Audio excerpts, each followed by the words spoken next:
नारद पुराण का परिचय। 18 पुराणों में नारद पुराण का क्रम छठवां है। इस पुराण में 25,000 श्लोक थे, जिनमें से मात्र 18,110 श्लोक ही उपलब्ध हैं। बाकी के श्लोक लुप्त हैं। इस पुराण में व्रत महात्म्य, तीर्थ महात्म्य के विषय में अधिक जानकारी दी गई है। नारद पुराण एक वैष्णव पुराण है। इस पुराण के विषय में कहा जाता है कि इसका श्रवण करने मात्र से ही पापी व्यक्ति भी पाप मुक्त हो जाता है। पापी व्यक्तियों के बारे में उल्लेख किया गया है कि जो व्यक्ति ब्रह्म हत्या का दोषी हो, मदिरापान करता हो, मांस भक्षण करता हो तथा चोरी करता हो, वह पापी है। इस पुराण का मुख्य विषय विष्णु भक्ति पर केंद्रित है। नारद जी भगवान विष्णु के परम भक्त हैं। नारद पुराण के प्रारंभ में ऋषिगण सूत जी से 5 प्रश्न पूछते हैं। भगवान विष्णु को प्रसन्न करने का सरल उपाय क्या है? मनुष्यों को मोक्ष किस प्रकार से प्राप्त हो सकता है? भगवान के भक्तों का स्वरूप कैसा हो और भक्ति से क्या लाभ है? अतिथियों का स्वागत सत्कार कैसे करें और वर्णों और आश्रमों का वास्तविक स्वरूप क्या है? सूत जी ने इन प्रश्नों का सीधा उत्तर नहीं दिया, अपितु सनत कुमारों के माध्यम से बताया गया कि भगवान विष्णु ने अपने दक्षिण भाग से ब्रह्मा और वाम भाग से भगवान शिव को प्रकट किया था। लक्ष्मी, उमा, सरस्वती देवी और दुर्गा आदि विष्णु की ही शक्तियां हैं।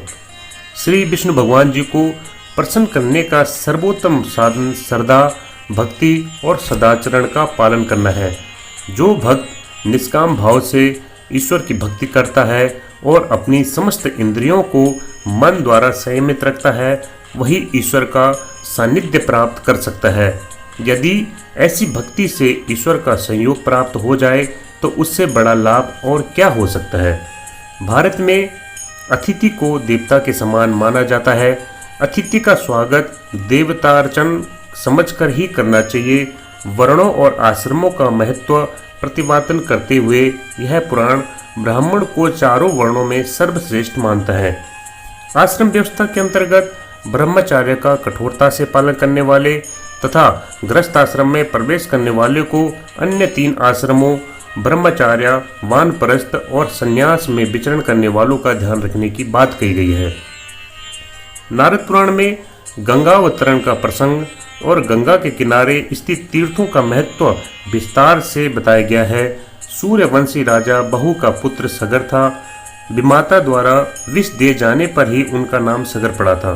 सागर द्वारा शक और यवन जातियों से युद्ध का वर्णन भी इस पुराण में मिलता है। सगर वंश में ही भागीरथ हुए थे। उनके प्रयास से गंगा स्वर्ग से पृथ्वी पर आई थी, इसलिए गंगा को भागीरथ भी कहते हैं, जो कि इस पुराण में बताया गया है। नारद पुराण को 2 भागों में विभक्त किया गया है, पूर्व भाग और उत्तर भाग। पहले भाग में 125 अध्याय और दूसरे भाग में 82 अध्याय सम्मिलित है। पूर्व भाग में ऐतिहासिक गाथाएं, गोपनीय धार्मिक अनुष्ठान, धर्म का स्वरूप, भक्ति का महत्व दर्शाने वाली विचित्र और विलक्षण कथाएं, व्याकरण, निरुक्त, ज्योतिष, मंत्र, विज्ञान, 12 महीनों की व्रत तिथियों के साथ जुड़ी कथाएं, एकादशी व्रत महात्म्य, गंगा महात्म्य तथा ब्रह्मा के मानस पुत्रों सनक, सनंदन, सनातन, सनत कुमार आदि का नारद से संवाद का विस्तृत, अलौकिक और महत्वपूर्ण आख्यान इसमें प्राप्त होता है। 18 पुराणों की सूची और उनके मंत्रों की संख्या का उल्लेख भी इस भाग में संकलित है। उत्तर भाग में महर्षि वशिष्ठ और ऋषि मंधाता की व्याख्या प्राप्त होती है। यहाँ वेदों के 6 अंगों का विश्लेषण है। ये अंग हैं शिक्षा, कल्प, व्याकरण, निरुक्त, छंद और ज्योतिष। नारद पुराण में विष्णु की पूजा के साथ साथ भगवान राम की पूजा का भी विधान प्राप्त होता है। हनुमान और कृष्णोपासना की विधियां भी बताई गई है। काली और महेश की पूजा के मंत्र भी दिए गए हैं, किंतु प्रमुख रूप से यह एक वैष्णव पुराण ही है। इस पुराण के अंत में गौ हत्या और देव निंदा को जघन्य पाप मानते हुए कहा गया है कि नारद पुराण का पाठ ऐसे लोगों के सम्मुख कदापि नहीं करना चाहिए।